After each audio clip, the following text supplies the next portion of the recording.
Welcome to the deep dive. Today we're really digging into something pretty crucial if you work with code. How do we make those AI tools we use for code analysis actually reliable? Structured, dependable, not just occasionally helpful. Exactly. It's a big challenge.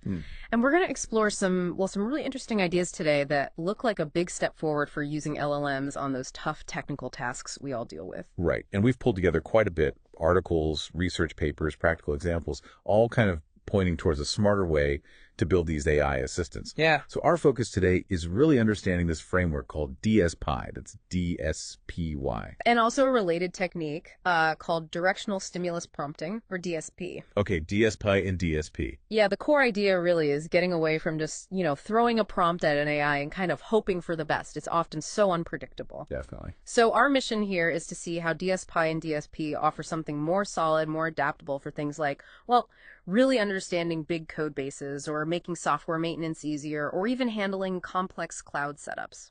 Because anyone who's tried getting like a deep analysis of code from an LLM using just one prompt knows how fiddly it is, right? No, absolutely. You change one word and suddenly the output is completely different. It feels fragile. Okay, so let's unpack this. How do we move from fragile prompts to something better? Precisely. So the main idea behind DSPy is replacing those brittle kind of one-shot prompts with something more programmatic, more structured. Okay. So instead of just that single prompt like analyze this code, DSPy lets you define the structure of the analysis task itself using code.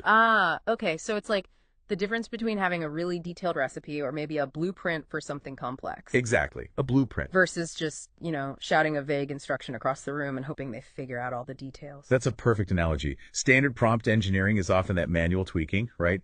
Yeah. Trying out variations of one big instruction. It gets messy. Yeah. DSPy flips that. It lets you specify the inputs, the outputs,